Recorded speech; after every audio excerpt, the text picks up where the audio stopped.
Richard Pascoe is a presentation skills specialist with over 25 years of experience, having honed his craft at Procter& Gamble, where he became the resident expert before founding Making Presentations in 2016. He recently co-authored The Versatile Presenter, a practical guide covering 12 presentation styles to help speakers achieve their desired audience response. By his own admission, he's a dedicated enthusiast when it comes to the art and science of presentation skills training. Richard, great to have you here. It is a real pleasure to be here. Thank you, Ian. Excellent. So, Richard, tell us a little bit about yourself, the types of things that you do, and what got you into this.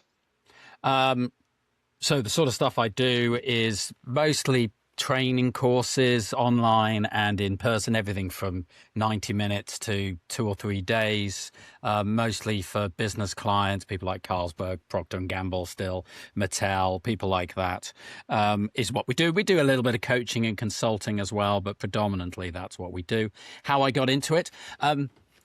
So I joined Procter& Gamble at 22. I had done an internship actually beforehand, but I joined at 22 and I joined in sales, and I joined feeling like I was a confident person until I walked into P&G, when suddenly I was surrounded by the most charismatic people I'd ever met in my life, a sales organization in a big company like that. And suddenly I thought, oh, crikey, where do I fit within this? And spent first few years trying to find my route in a sales organization in a big company like P&G. And two things happened. One was I realized I was more of a geek than most of my peers. I did more of the sales analysis sort of stuff than them, often for them, actually. I quickly got useful on that. But secondly, I got noticed as someone who was comfortable standing on his feet to talk, because even though I met some of the most charismatic people I'd ever met in my life, they were surprisingly mediocre presenters. And that was my peers, our bosses' bosses, and quite a few of our bosses. And I've always been a stage animal, which was why I was quite good at this from early on. I'm someone who's done a lot of musical theatre, opera at a high quality amateur level.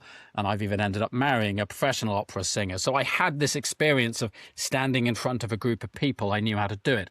And for the first few years of my career, I sort of went, good, there's something I can do, when early in your career, you're just trying to find anything that you think you could be quite good at.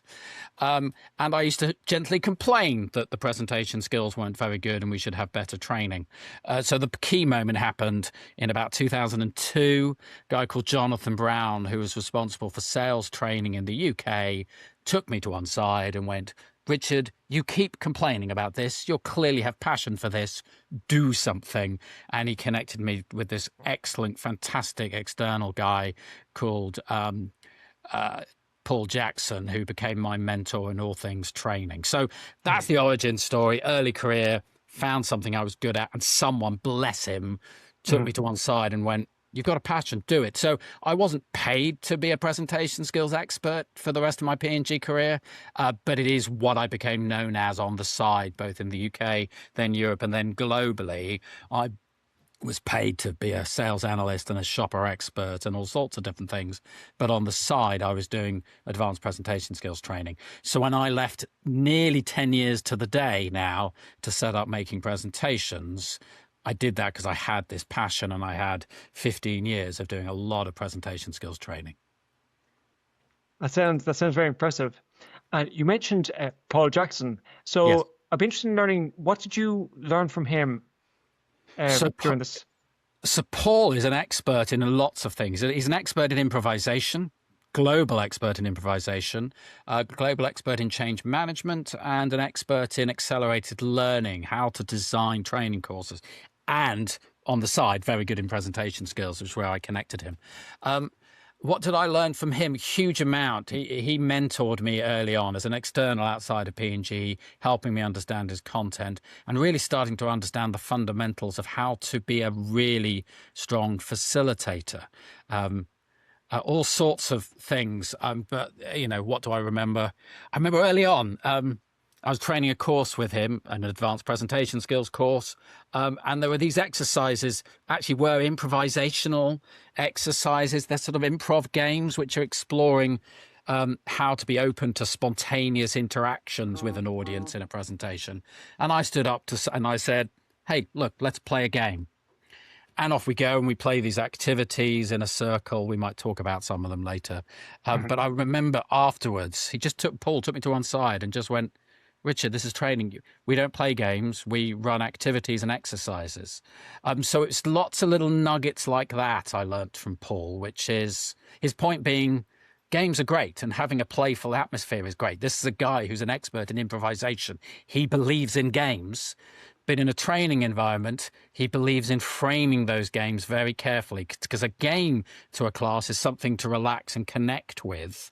An exercise or an activity is something to focus on and learn from, even if it's built like a game. And these improv things were quite game-like, but it's still, no, you are introducing an activity or an exercise, not a game. That's really interesting because you think, when you think of like that distinction between a game and an activity, you'd never. Well, I know I wouldn't think about. For example, I'd be thinking games are fun. I want to have some fun, have a laugh. But I never made that point about the activity is actually where when people think about activity, they think more, oh, this is something I'm learning. Yeah, and it's a really good point that you're making there, Ian. And it's what I found, and I suspect a lot of the listeners have found the same. In training, when you stand, you might confidently think that something, this is a activity of real value, but something in the back of your mind is worried. So you soften it. And what you naturally do is you soften from here is an exercise to here is a game, because a game sounds more fun, more enticing. Yeah, let's just relax and play a game. So your language follows your own slight uncertainty, especially as a very inexperienced trainer, as I was back then. Whereas actually what the audience wants, or the class wants in this case, the group wants is clarity. And, if I tell you we're going to play a game, you've got a different expectation than if I tell you we're going to have an activity or exercise. Now, we still want to make it feel game-like, but language matters when you're facilitating in training. Language is really key. And I learned to just be really precise and careful with key ways in which I instruct exercises and activities, and also how to design them with a playful feel, but really be careful how you instruct, how you describe an activity. So it sounds like having clarity, providing clear instruction is really important for facilitators. I'm curious to know, what are some other things or some other mistakes that beginner facilitators might make? So one I made a lot early on was to follow up too much our fear that they're not going to do the thing we're asking them to do. Because, with all these things is acknowledging your own sense of uncertainty, while really the trick is to focus on their uncertainty and how you help them through that. So we all know the situation where you've explained an activity, you think really clearly.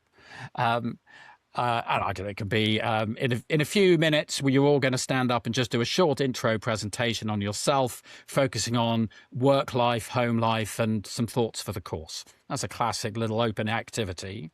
And you explain that process and then say who'd like to step forward, and no one steps forward. And that's what we worry about, is no one responding.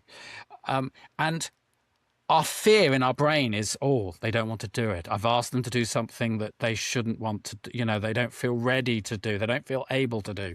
And the reality is, firstly, they're mostly just internalizing what it is you've asked them to do, or they're just working through what they're going to do or say, or they're at the very last bit where they're just plucking up the courage and the social etiquette of, is it their turn? But they've got to go through all of that while you're standing at the front going, they don't want to do this. I've asked the wrong thing. So the mistake we make is we feel that pause, which feels like this horrendous silence, and we put all it on ourselves, and we go, actually, don't worry, we'll move on. Or actually, let's not do that. When, no.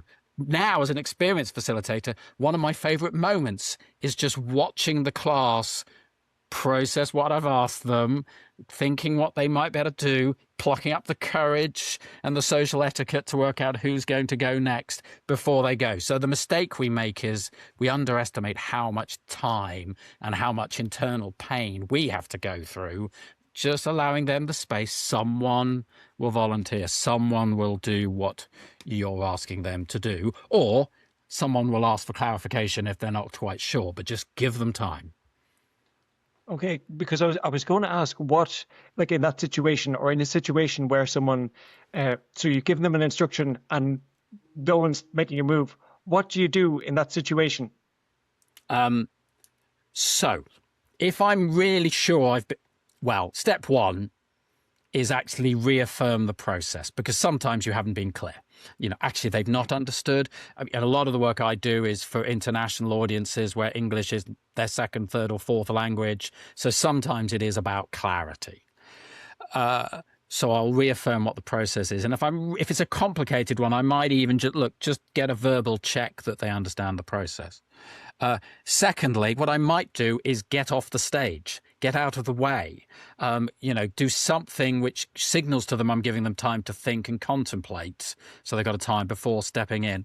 And then offer them, it depends a bit on the process, but as long as they're sure about how it works on whose turn it is.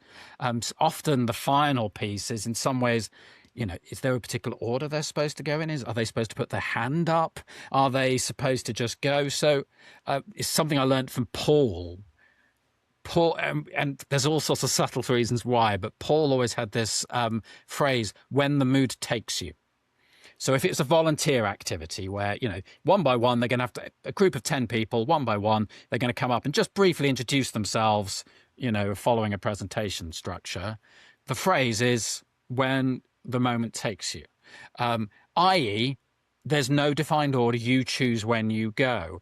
And it's that works very nicely as a process. So things like that help. Now, if you pushed me, there's other things I might do. If I had a group where that wasn't working, they were still being very hesitant, you then go from giving them the autonomy of who to go, who wants to go when, to you create a process which sort of randomly creates an order within it which they go. What you don't do is start going, or you go next. What you might do is create some sort of randomization process, a little pack of cards, everyone pulls a card out, whoever's got the king is going first, up you come. So the principles on that is either give them the autonomy and space to step forward when they want to, or be very clear that it's a randomized process and it's just fate defining who goes next. If you do one of those two, create space, people will step forward. Okay, that's really interesting, because you mentioned earlier, for example, sitting with that pause, and it feels in that moment, it feels really it feels awful, it feels really uncomfortable. Let's say uncomfortable, but it sounds like if you persist, if you're like, I'm sitting in this tension at the moment, someone will eventually normally step forward. Is that your experience? Yeah, so people will. And in the end, they will, out of just pure excruciating embarrassment, someone will. So really practically, if it's virtual, like, if people are watching on the video here, we're in a virtual sort of setting. It's one of the reasons why I will always have a glass of water next to me. So if I've asked for it, I want you to do a thing, and then I will deliberately take a glass of water. Mm-hmm. Yeah, that's hydrating for me. That's nice. That calms me down. But me drinking signals I'm not doing anything else. If I'm in a face-to-face, I will probably do a little step to the side, or I might go and look at my note. I'm doing something to signal it's over to you guys. What I don't do is stand in the center looking increasingly nervous, twitching and wondering as if, it's a really interesting balance in facilitation between making it always completely clear that they have full autonomy to act or not act as they want, while at the same time always behaving as if you're assuming they're going to do what you want them to do. Because that's what the group sort of wants. They always want to hold on to that autonomy to say no or clarify or do something a little different, because these are adults. These are human being adults who quite rightly should have the right to go, no, maybe, what about this, and have that piece. So they absolutely need that right to, this needs to be voluntary. But they also want you to be a guide, and a guide is always going to be polite and patient, but in the end, assuming and guiding you through the process. You are protecting and guiding people as a facilitator. So there must always be an assumption that people will do what you're asking them to do. Yeah, that's really interesting. And I'm curious. So I understand that you do icebreakers. Are there what advice would you give to people on icebreakers? My number one advice on icebreakers is don't go around asking people what is a good icebreaker. That's one of my pet peeves. What I mean by that, because I get asked that sometimes I've been training for 25 years. Oh, Richard, what's your favorite icebreaker? I don't have a favorite. Well, I don't have a generic favorite icebreaker because I want the icebreaker to be within the context of the training, because otherwise you're just plucking an icebreaker out because it's a good icebreaker. And yes, I know an icebreaker is about breaking the ice and connecting people, but I want it also right from the outset to be setting up or setting the context for the learning later, or setting an atmosphere for the learning later, or setting up some ideas for the learning later. So my big tip on an icebreaker is actually, first of all, think about what am I really trying to achieve in this training? And yes, the icebreaker needs to warm people up, make some connection, make people feel good, but I want the seed of creativity for that icebreaker to come from something we're going to be discussing later. And it can be quite a subtle thing. So let me give you an example. There's a training we do connected to elements of the book. Here we go, plug in the book. The Versatile Presenter, 12 different presenter styles. So in one of the trainings we're doing, we're going to get into this idea around you need to be flexible and be able to adapt into a sage-like presenter, student-like presenter, creator-like presenter, and shift around. It's about being able to shift your style of presenter. At the beginning of that training session, the little icebreaker question is all about a coach. So the question is, which type of coach would you most want? And there are 4 pictures. There's a picture of Yoda, which is a sage-like one. There's a picture of a drill sergeant bossing you about. There's a photo of some famous American baseball mascot, which is a cheerleader, you're great. And the other one is a photo of someone on a couch with a therapist. It's a therapist. So, do you want a wise sage? Do you want a drill sergeant? Do you want a cheerleader? Or do you want a therapist? And look, that isn't really about presenting, but what you get from that icebreaker is you get some fun, because some of us admit what we need is a drill sergeant, and some of us admit we need a therapist, and all of us like the idea of a cheerleader, and some people will mark all 4. So we have a little bit of a conversation around it. But underneath it, we're starting off this sense that actually I need a different coach at different times. Sometimes I need a drill sergeant, and sometimes I need a therapist, and sometimes I need Yoda. Well, that's the same for your audience, and we don't even necessarily say this, but that's an icebreaker. Get some thinking and some conversations going, but also sets us up for pretty soon in the training where we're going, your audience needs different things from you at different times. Sometimes they need you to be a wise Yoda type thing. Sometimes they need you to be a drill sergeant or a firm directing ruler type presenter. And we're going to look at 10 others as well. So it's an icebreaker which breaks a bit of ice, but also sets us in a direction. Because I'm not a fan of one which just makes everyone feel good or connects, but then we go. No, I like something which is a starting point for where it's going overall. And have you come across a situation where that's happened? So maybe you've picked an icebreaker and then realized later on, actually, I made the mistake here with this one. Maybe this one might have been better. So nothing in particular comes to mind, but what I will say is Kirsty, who I wrote the book with and I train with, she probably would be laughing now because I'm always tinkering. I'm always just slightly adapting activities. So the answer will be yes. The 2 answers to that, I guess. One is, like all of these activities and things, they won't always work first time. They won't always be perfect. And sometimes they just won't particularly work for that group, which is another reason why I don't like to put too much emphasis and weight on the icebreaker. It might work brilliantly. It might work a bit. That's okay. Get some value out of it and move on. Or that hasn't quite worked. Tweak it next time. The The flip side of that is if there are trainings you've run a lot and you really start to know that that icebreaker works, yeah, don't be afraid to keep using the same one for that training on that topic, which is leading to a particular direction. So there's certain slightly icebreaker type activities I've used for years and years and years for a particular training in a particular direction. That said, I can talk about a general one. Having said that it should be specific, there is a general one which people may not even recognize as an icebreaker, but let me describe it. At the beginning of one of our trainings, and actually we could do it for others thinking about it, we actually set up some guidelines for the training. But it's actually also an icebreaker. So its reason to be is let's all just align on some ways we're going to behave. But what you do is you create an icebreaker structure. And this is one of Paul's originals. This is from Paul Jackson as well. What you do is you write up on a flip chart guidelines. Look, we all want to, let's just set some basic guidelines of how we want to behave as a group, a class today, tomorrow. You write A, E, I, O, U, so the 5 vowels, and you go to the group, right, just each of these start with these letters. What do you think it's going to be? And actually, that's an icebreaker because they start guessing, because they don't know what exactly is on my list of 5. And they'll just start throwing things out. We are going to be actively involved, might be the A, and I'll write actively involved, always write their ideas down, but that's not the one I'm looking for.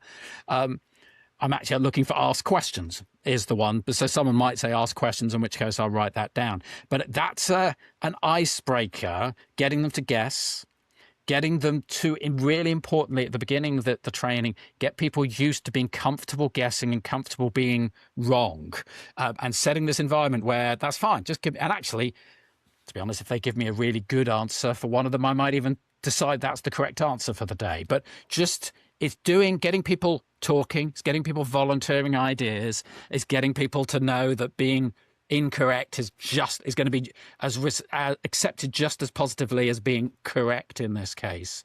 So there's an icebreaker element to it, as well as a training piece of, by the end, we've got, I can't remember them now, but ask questions, experiment, interact. On time is the O, and that's the one, to be honest, we care most about. Please be on time at the end of breaks and use the resources. They're the 5 I'm sort of highlighting, but really there's just as much value from them going through that icebreaker process. Yeah, that's I love that. Actually, that sounds really fascinating. And so I'm curious to know your process. So you mentioned about improvement, and you might have done tried an icebreaker, and then you might say you said earlier that you tinker around with it to improve it and make it better. So how do you know if that icebreaker worked or not? Oh, I'm not sure everyone's asked me that before. So, is it doing the things you need it to do? And an icebreaker, it is A, trying to break the ice, make people feel comfortable. B, setting off in some sort of direction or something useful, whether it's guidelines so people turn up on time, or whether it's setting an idea up which will be useful for training later. What do I suppose more it is just a classic feedback process. I suppose what I would encourage everyone to do, which is a different answer, I guess, but is just always to debrief on any training you've done, and then be, the time to think about whether you might want to do something different next time is just after the training you've just done. So actually it's a process thing is what I would say. Kirsty and I the Inspirational Presenter course, 2-day training course, we have run hundreds of times. The first time we've trained it together was in 2003. So, this is something been going for 23 years. Paul Jackson gave us the original version, but we've evolved it and evolved it and evolved it. And partially because at the end of each training, and sometimes at the end of each session, actually, over lunch or something, we'll go, what's worked? And we're bouncing ideas off of things I might tweak that next time. And we've got a little, in the trainer notes, the final page, is some space to make notes on things we might try next time. So actually, what I'd encourage people to do is, how you tinker with it, just how do you know if it's worked or not? Just have a sense. But the process is, have a point. When's the next break point? Lunch after the day, when you can debrief about what's happened that day and make notes then about this is something I may want to evolve. That all said, I will come back and try and answer to your original question. How do you know? Ideally, you know because you've run it a few times. Actually, if something's not worked once quite as you want, I mean, if it's really not worked, change it. But if it hasn't quite worked, maybe just run it the same way once or twice more, because if you can, because groups do vary. Some groups, they're worrying about all sorts of things. That activity may not quite have landed that time, but next time you run it, it might land brilliantly. So, and you may not even know why. So run it a few. Don't throw it away too quickly, unless it's really not worked. But give it a few goes to see what. Then you get a sense of where it is, rather than a one-off. And just on that point, so how do you know if something hasn't worked? Like, is it just maybe confused faces and just people just not following? You tell them one thing and then they're doing something completely different. So, yes, there is that. So sometimes they just do something completely different to what you've asked them to do, and then the principle very strongly then is if they do something which is not what you expected, it is your fault as the facilitator, obviously. And that doesn't mean I'm so sorry, I can't believe I got this wrong. But what you certainly don't do is go, oh, well, you got that wrong. It's, I clearly didn't explain that well enough. Yeah. Or sometimes, that's not quite what I meant. I didn't explain it right, but actually that's great what you did. I think often really work hard to make them feel good, because sometimes they've done something different, which actually still has value or more value. Paul, again, I'm going to keep referencing Paul Jackson because he's such a phenomenal thinker in this area, but he's an enormous believer that value will appear. There is value. Whatever happens in that room, as long as it's focused in learning and the topic that you're wanting to discuss, it has value. So if you've briefed an activity and someone's gone off, they've misinterpreted it, you take responsibility for not being clear enough. You make sure they feel good about doing it anyway, but also look for the kernel. Sometimes there's an interesting, different perspective. And I'm trying to think of an example. I'll see if something hits my brain. But sometimes them doing something different to what you expected gives you an opportunity to look at something differently. Yeah, that's really interesting. And one thing that kind of comes to mind when I think of maybe confusion or obstacles is that I suppose in games or in activities, you don't want to make it simple, or you don't want to make it too easy that the person's like, oh, I'm bored now. This exercise is too easy. But you also don't want to make it too challenging, because if it's too challenging, obviously they'll lose interest as well. So I'm interested to know your experience about obstacles. When do you feel how do you get that balance right? When do you think an obstacle might be unnecessary? What are your thoughts on that? So my first strange answer is I think any activity should have some sort of obstacle or constraint to it. I'm going to read over here. There's this famous quote about what is a game. And the quote is, playing a game is the voluntary attempt to overcome unnecessary obstacles. There needs to be some sort of obstacle. Now, in presentation skills, sometimes the obstacle is just getting the confidence to stand up in the center of people and speak. I mean, that is enough of an obstacle for some people. So how do I manage some things like that? So if it's a pretty simple activity and you've deliberately kept it simple, just explain it and let them do it. And if they get it slightly wrong, that's fine. As soon as it's got a bit more of a process to it, or especially if it's scarier, the principle is someone demonstrates it.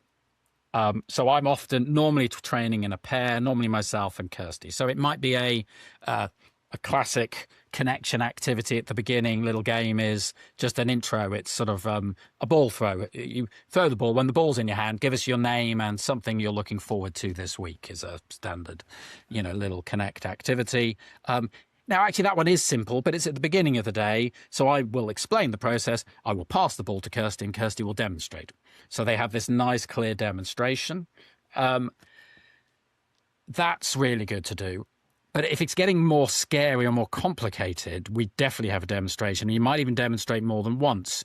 In the training around the 12 archetypes, 12 different types of presenter, there's a classic It's Jane activity where everybody, there is what we would call a mind map, but a mind map of some content about some scenario where you're introducing Jane to the team. Doesn't matter what the scenario is, but there's a scenario that they've only just seen, and they have to step forward, pick one of the 12 presenting types, and then just have a go at making that presentation in embracing being an explorer or a maverick or a caregiver or whatever. Now, that's quite a lot to ask someone to do. Here's some content you've only just seen, and you need to stand up in front of 9 other people, or including us, 11 other people, and embody some particular type. Now, it's the end of the first day. We've got a lot of trust involved, but that's a complicated process and it's scary. So actually, Kirsty will explain the process and get me to demonstrate it there probably twice, maybe even 3 times. So they see me doing it 2 or 3 times. So it feels really clear. But going back to before around what do you do when people don't volunteer, that's absolutely a moment when you're asking for the first volunteer. That does create, you often have to be a little patient for the first brave person to step forward. So if it's more complicated, demonstrate. Or if it's just scary, demonstrate within the piece. And that often clarifies things in a way which really helps. Those sorts of things just gives you a step through. If it's so complicated that even demonstrating is not enough, it's probably too complicated an activity. And that's something we do see in other people's designs at times, is they've got too many steps to it, especially in virtual.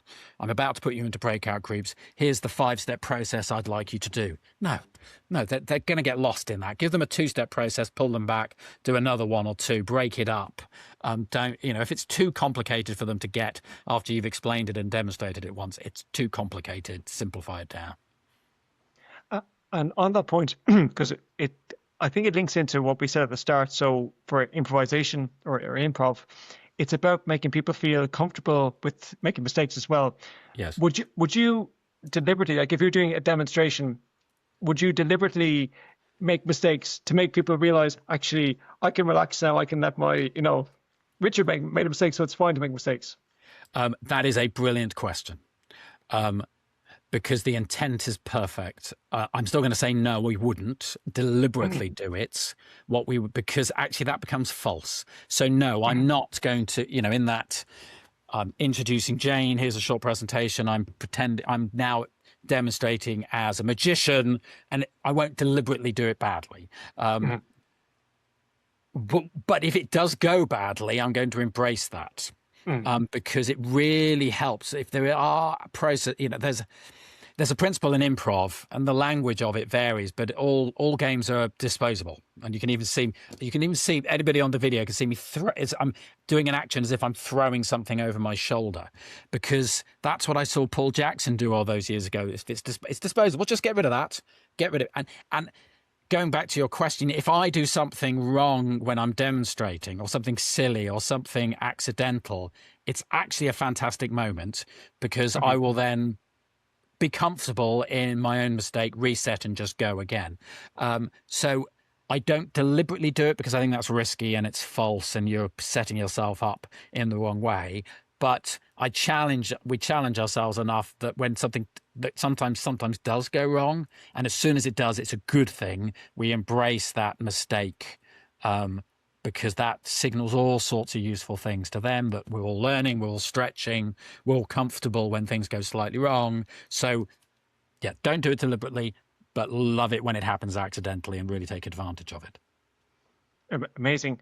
And would you, because I suppose on that, would you ever make it more challenging to achieve that, or not? Would that kind of deviate a little bit from the instructions, which need to be clear? What I have certainly, again, there's some activities where I might step up the complication. There's one activity where, actually it's another one in presentation skills course, where people step forward and rather than them presenting about themselves and introducing themselves, there's some sort of interactive process where we're going to find out about them. For example, they stand up, give us 3 questions, and we have to ask the audience for 3 questions that you then answer. There's sort of processes like that, but after a while, it'll turn into something like, okay, get a volunteer forward to interview you to find out about you, or a few cards later, it'll be grab a flip chart, draw a picture, say no words, and draw a picture of some hobby you like, and we'll guess. It's Pictionary, basically. Mm-hmm. The one after that is sort of the opposite. It's basically going to be charade. So no pictures, no words, just use hand signals to show. So you sort of start from, just get the audience to ask you 3 questions, to get a volunteer from the audience to interview you through processes like Pictionary and charade. So you're ratcheting up, you're increasing I'm not sure they're more complicated necessarily, but they're more extreme or interesting. So you can do things like that, because that'll get, exactly as you're saying, if it's too simple a process with too similar an answer, it can get repetitive. So what you do is then you might increase the complexity and embrace that. Or what you might do is vary how challenging you make it. So this is an old story, but I was started in sales for Procter and Gamble, and look, I'm successful enough to now admit I wasn't a particularly good salesman, but I was quite a good trainer of selling skills, because I'm a good trainer. So I was very good at training the theory. I just wasn't a particularly good salesman myself necessarily. But when training it to new grads, one of the classic things is there's a selling process, go through these steps to pitch a big idea, and you do it in a role play. Now, 2 things there. One, ideally you would do the role play twice with each individual, once just so they could mechanically go through the process. So actually, for one, it wasn't a pitch, it was handling difficult conversation. It was handling difficult questions.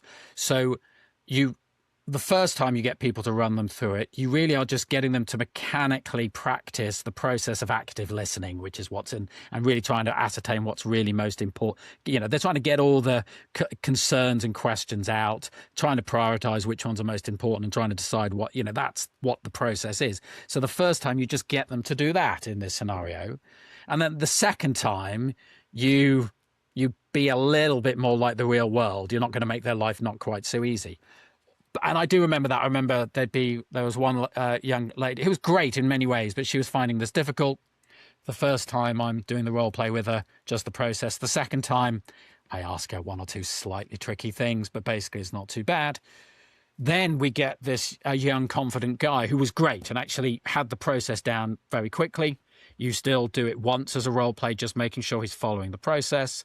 But the second time, I made his life difficult because he was good. He didn't need me to, just gently ask a couple of awkward questions. He could handle me going much more into the reality of the sorts of challenging questions he was going to get from a trading team. And he was, I don't want to stretch him too far, but you can adapt like that. That's a very interesting point. So it seems like you're seeing the person, the level that they're at, and then making, I suppose, raising the challenge to their competence. Yes. Now, I'd only do that in fairly small groups, I think, on a one-to-one basis. It would be, there'd be 3 of them plus me as a facilitator leading that. So I'd be flexing in that group in a small way. If it was the total class, and the total class there would have been 30 people, I'm going to be more sensitive because I don't want to push too far on that. But so certainly the principle is, because your original question is why it's so great, which is, okay, how do you make sure it's clear? What sort of ways might you demonstrate? What do you do when it's more complicated? And then build complexity. But at the same time, don't be afraid to simplify for some and add a bit more for others, or at least create a space where people can go a bit further if they want to. And that's great. And some will, some won't, and that's okay. You mentioned sales a moment ago, and when I think of sales, and maybe when some people think of sales, they might think of competitiveness, that's wanting to achieve as much as they can. And by their nature, there's some games that tend to be competitive. I'm curious to know what your thoughts are on competition within games. When do you think it's appropriate, and maybe when to avoid it? That's another fantastic question. So my style is to avoid competitive games against each other. I'm thinking about all the training activities we do, and there probably is something somewhere where there's a little bit of competitive element, but generally I avoid that because I think it normally I think competition blocks learning in most, especially in soft skill type stuff. If there's some mechanical, if, I don't know, if it's a maths challenge, I want them to, put a bit of time pressure on them or a bit of competition to encourage it. But even I say that, I think all you're doing is some people are going to feel they've won and some people are going to feel they've lost. And then that's creating a they're good and I'm bad feeling, which is very fixed mindset and is not a learning environment. So no, if I put competition in for games, my principle is it should always be a collective against some central time challenge or some central piece. So I remember I'd forgotten about this years ago. So we're talking, it doesn't matter when, roughly 15 years ago, there was a big conference for insights people in Procter & Gamble from across Europe, which basically meant roughly, I don't know, it's about 150 people, something like that, maybe more, in a big hall in Geneva. And there was a dinner for this thing, and most of it was dinner, but we did just want some activity which got people to collaborate and chat on tables and things like that. And even then, what I created was a multi-layered game activity. And it was a game as much as an activity, because this wasn't about learning. This was purely about connecting people on an evening. But, actually the tables weren't competing with each other. There was a scenario where there was a pretend bomb which was going to go off and we needed to defuse it. And we could only defuse it if each table solved the puzzles on their table and then found two other tables with similar information, which they could then combine all that information together to find a solution, to find one of three keys. So there was basically all tables had to find other tables to bring the information together to form one overall solution. So, and then all the other tables had to find their own groupings to then get solutions through to me. So there was a competition, but the competition was, are we going to all achieve this or are we not all going to achieve this? Not which table out of the 12 tables is the best table. I think,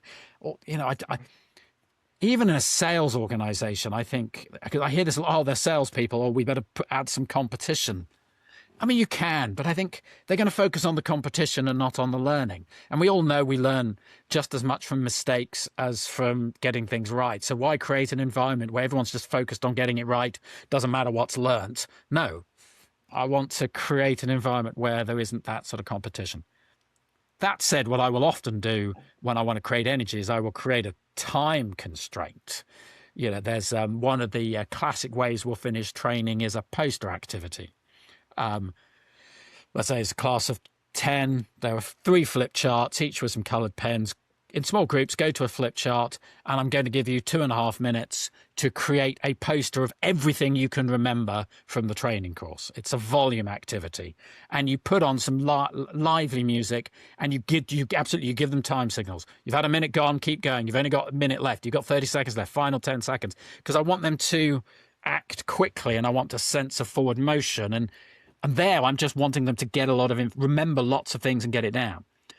Then afterwards, I'm going to slow everything down when I'm getting them to review what they've written down, talk to each other about what's been interesting, sit down and contemplate what's been most important to them, what have they learned and what are they going to take forward. Then I'm slowing it all down and trying to give them as much time as they feel they need. So sometimes you add a time pressure to drive forward through a process. So you've got more time at other moments to slow and give them time to consider and discuss. But that's still not a competition of a winner and a loser. It's just a way of getting energy going. Interesting, because I'm curious to know, do people tend to, would they ask, would they create their own rules? Like, for example, would they think to themselves, okay, the person or the team that writes the most things wins? Would that situation ever happen? Oh, occasionally, probably. I can't think of any occasions when that's happened. But yeah, sometimes. And sometimes in a group, you might get 1 or 2 people who want to start creating a bit of competition. I'm happy to say more likely to be a guy than a gal wanting to do that. but not too often. Now that might be my topic. It's presentation skills. There's nerves, there's anxieties, there's uncertainty, and as far as I'm concerned, a huge amount of really interesting conversations and ideas to explore. So I don't find in my topics people are trying to create competition. They're too busy enjoying listening. They're too keen to discuss. And they're underneath it all just feeling slightly nervous about stepping. Even the confident ones are feeling a certain adrenaline about stepping forward and doing something. So, no, I can't think of any examples. But you are still right. In some situations, you might get a situation where people start to, yes, suggest a rule. I don't know, on that posters activity, maybe someone's going, let's get Richard to mark which one is the best. Mm-hmm. Or, Richard, why don't you give us a score out of 5 for each one? No, I'm not doing that. No, now, I might gently poke fun at one if it's especially badly drawn, or they haven't really, or I might praise one a little bit more. That's fine. That's classic sort of just managing a group. But what I'm not going to do is I'm giving that 5 out of them. I'm on 4 and that only 2. I'm not going to get into a competition, winners and losers, because training is about each individual leaving that room with some things that are going to be valuable for them to take forward and make them better. You're just trying to get everybody get from good to great, great to really great, great to exceptional. You're just trying to shift everyone up. It's not about winners and losers. Mm-hmm. And on that point, how do people feel when they've gone through the training and afterwards they say they deliver a presentation? How do they feel, or what feedback do they give to you afterwards? So when that's in the training, and a lot of the longer form training, absolutely, on the final couple of hours of the training involves everybody delivering a presentation and getting feedback on that. And there's a sense of euphoria because they've been nervous. They've learned a lot of stuff. They've enjoyed each other's company. They've then got nervous because they realize they've got to stand up and deliver something. However much we tell them, look, it's not about being good, it's about experimenting with things we've learned. They're nervous, they do it. It goes somewhere between well to very well. No one's ever bad. Everyone's always doing something good. So they feel a real sense of euphoria. And actually that's a risk because there's a sense of adrenaline up and adrenaline crash. So it's why you need... I think it's all you've asked earlier, what are good icebreakers? I think actually a more important question is what are really good end of training activities to help people consolidate what they've learned? Because especially in my area of presenting, that's over. You were great. I was great. I feel really great because I've gone through this experience. Yeah, that's all very nice. But right now we've got to make sure you do something with it. So when it's during the training, the initial response is euphoria and joy. What I've got to do is just maneuver that into, yes, but what are you going to take forward? How are you going to apply this? How are you putting some things in place?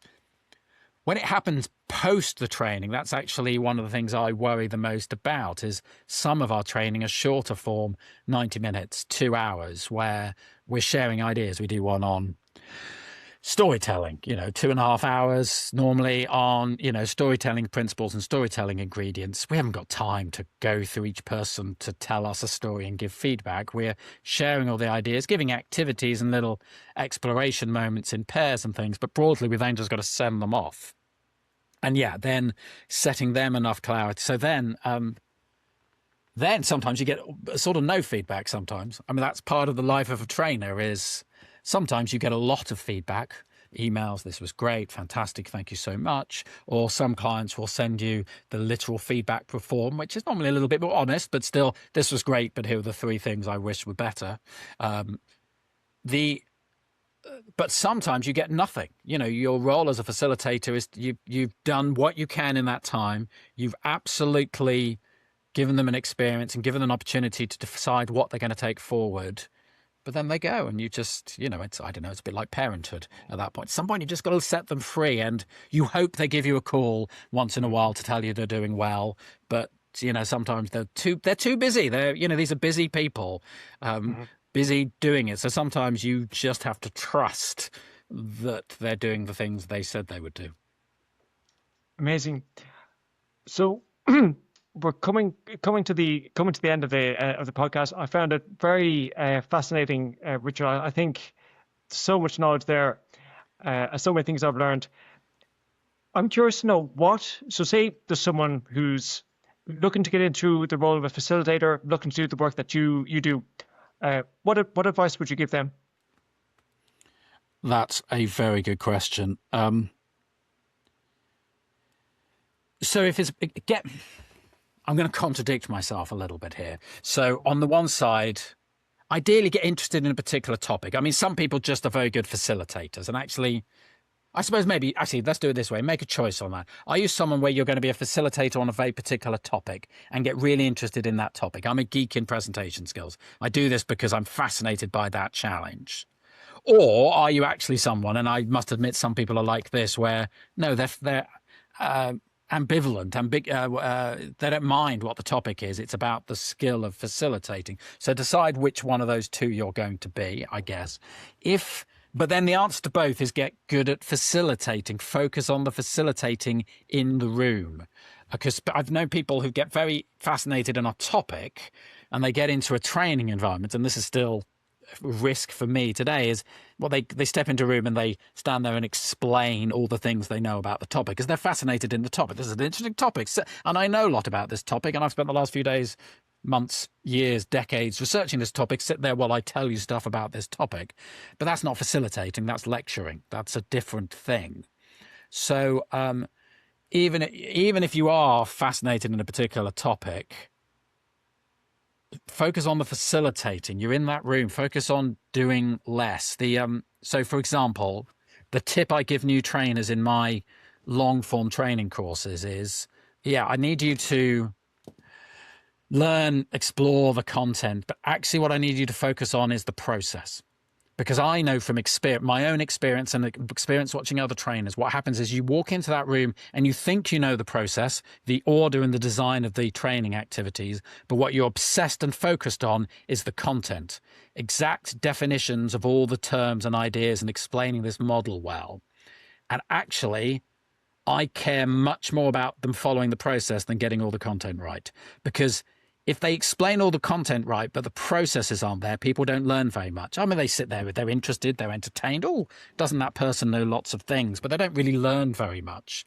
Whereas if you follow the training activity processes well, and you miscommunicate one or two ideas, or someone doesn't quite get exactly what you meant by the hero pres type, who cares? If they've had a chance to learn, explore their own thinking, share with others, come out with things they're going to do, if they've got your model slightly wrong, doesn't matter. So my tip then is, as soon as to be a good facilitator, get really good on the processes. Is this an exercise for pairs or threes or fours, and why? Is the co-trainer going to demonstrate or not? Why? What is the exact language of questions you're going to ask to check on their thinking? Is this a process when you're expecting volunteers to give thoughts afterwards, or is someone going to stand up and summarize afterwards, or is it just for their own learning, and how will you brief them on that?